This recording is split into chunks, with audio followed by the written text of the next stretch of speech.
Mimpi Indonesia untuk memiliki bank syariah yang raksasa nampaknya akan segera terwujud dengan beberapa langkah ke depan. Setelah tentunya Mandiri Syariah, BRI Syariah, dan juga BNI Syariah sudah sepakat begitu ya. Dan juga komposisi pemegang sahamnya juga sudah terbaca dan sudah diketahui oleh publik. Lantas seperti apa tentunya untuk lahirnya raksasa bank syariah Indonesia ini? Kita ulas di siang hari ini lahirnya raksasa Bank Syariah. Kita lihat dulu tentunya untuk fundamental dari ketiga bank-bank ini baik BRIS, terus BNI Syariah dan juga Mandiri Syariah sebelum tentunya dilakukan merger ya. Jadi kita lihat untuk secara aset saja BRI Syariah itu memiliki kurang lebih 49,6 triliun rupiah. Lalu dari segi pembiayaan BRI Syariah itu memiliki kurang lebih 37,4 triliun rupiah.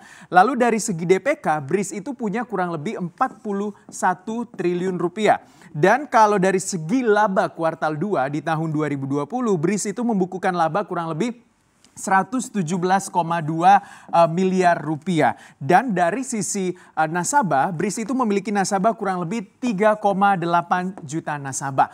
Dan kalau kita lihat secara ya bisa dikatakan fundamental juga atau kondisinya untuk BNI Syariah itu memiliki aset kurang lebih 50,76 triliun rupiah.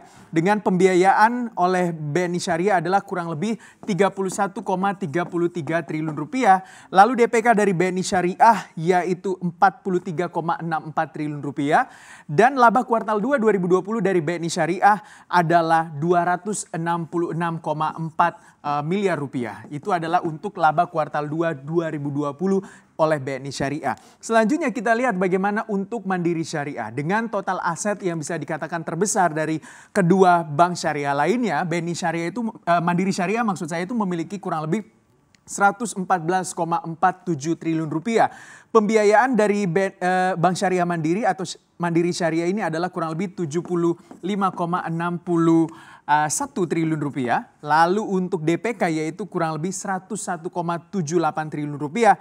Dan laba untuk kuartal 2 tahun 2020 dari Mandiri Syariah adalah 719 miliar rupiah. Jadi bisa dikatakan dari kinerja fundamental memang atau kinerja keuangan juga itu Mandiri Syariah yang ya terciamik lah di antara dua perbankan ini. Ketika nantinya mereka digabung atau dimergerkan begitu ya dengan jumlah aset diperkirakan mencapai 215,6 triliun rupiah dan modal intinya itu sudah bergeser atau lebih besar lagi menjadi 20,4 triliun rupiah atau naik kelas nantinya Bank Syariah ini menjadi bank buku 3. Kalau dulu kan bank BRI Syariah itu adalah bank buku 2, sementara BNI Syariah dan juga Mandiri Syariah adalah sudah bank buku 3 masing-masing.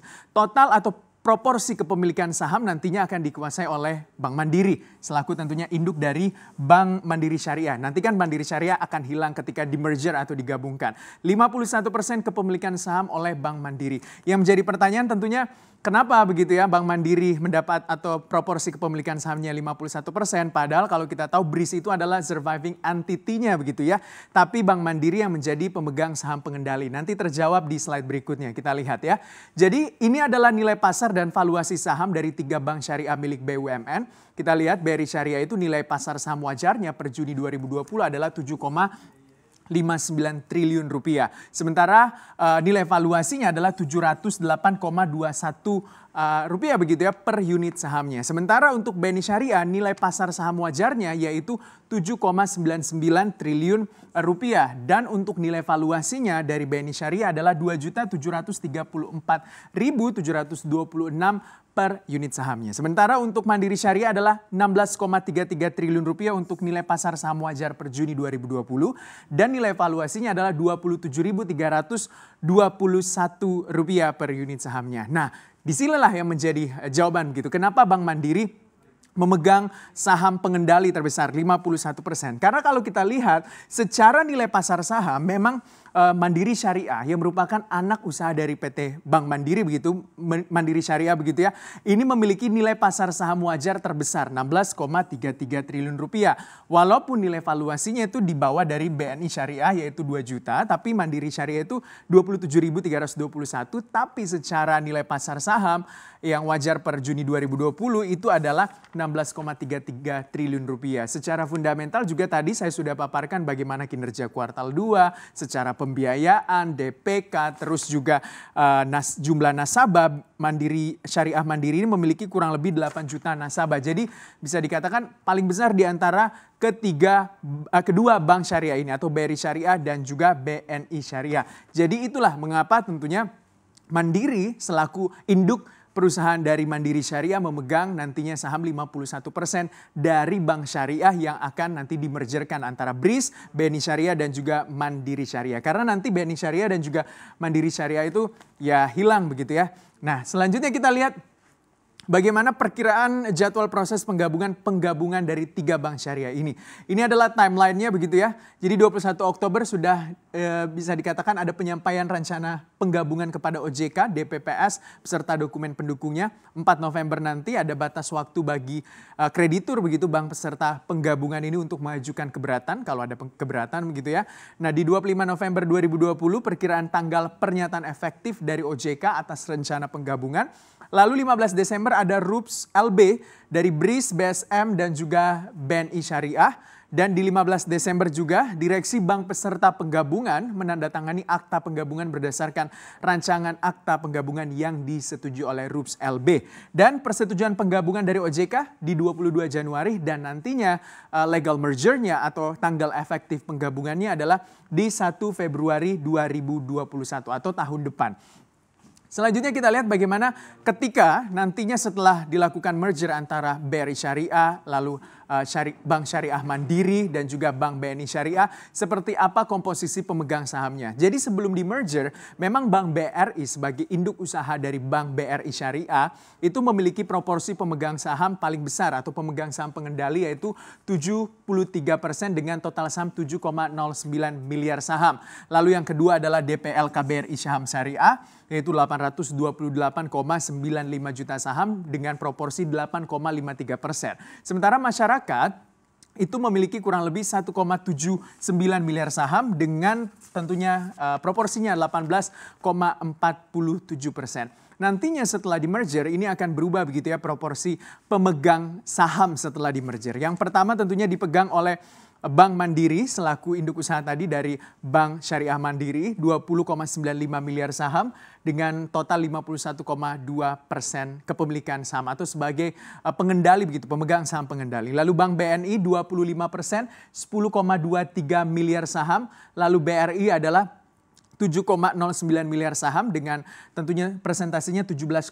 Memang terjadi penurunan begitu ya atau terdilusi saham BRI itu dari kurang lebih 73% menjadi 17,4% ya karena pemegang saham pengendalinya berpindah begitu dari BRI dulunya menjadi Bank Mandiri.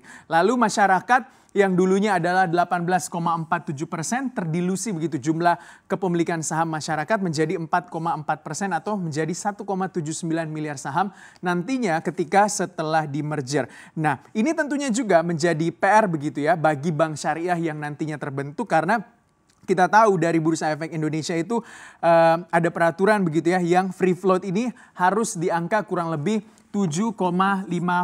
Jadi nantinya setelah terbentuk atau setelah termerger begitu harus dikembalikan ke ambang batas 7,5% free float-nya yang merupakan PR dari bank syariah jika nantinya terbentuk dengan batas waktu kurang lebih 2 tahun sesuai dengan aturan dari Bursa Efek Indonesia. Jadi semakin banyak saham dari masyarakat atau publik begitu berarti bisa dikatakan sahamnya itu semakin liquid atau semakin dimiliki begitu oleh publik atau masyarakat. Selanjutnya yang memiliki saham juga adalah DPL KBRI Saham Syariah 2% begitu ya dengan total 828,94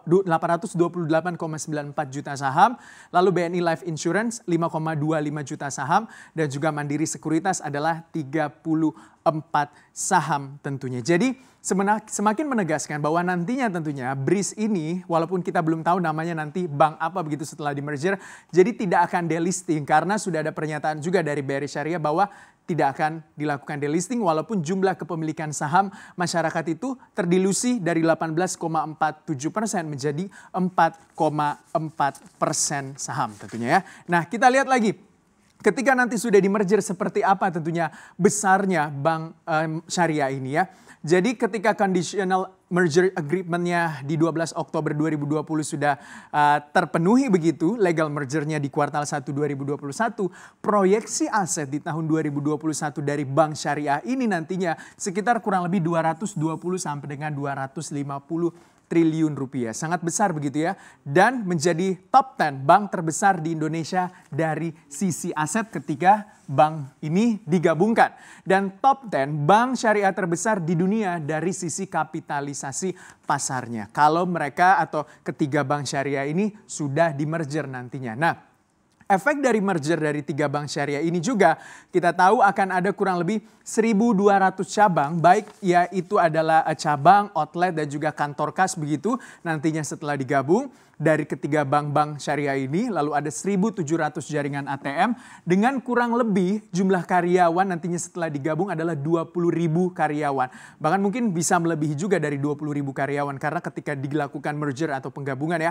Dengan target tahun 2025 nanti itu aset yang dimiliki oleh bank syariah ini itu kurang lebih adalah 390 triliun rupiah dengan total pembiayaan adalah 272 triliun rupiah untuk target 2025-nya dan total DPK-nya adalah 335 triliun rupiah. Dan pemerintah mendorong untuk bank syariah ini ketika BRI Syariah, Mandiri Syariah dan juga BNI Syariah ini sudah di-merger itu menjadi bank buku 4 atau bank yang sejajar seperti Bank BRI, terus BCA, BNI dan juga Bank Mandiri. Itu dia tentunya bagaimana proses merger dari ketiga bank syariah milik BUMN ini. Kita nantikan tentunya bagaimana nanti realisasinya yang akan dilakukan atau nantinya legal mergernya juga akan keluar begitu ya di Februari 2021 mendatang.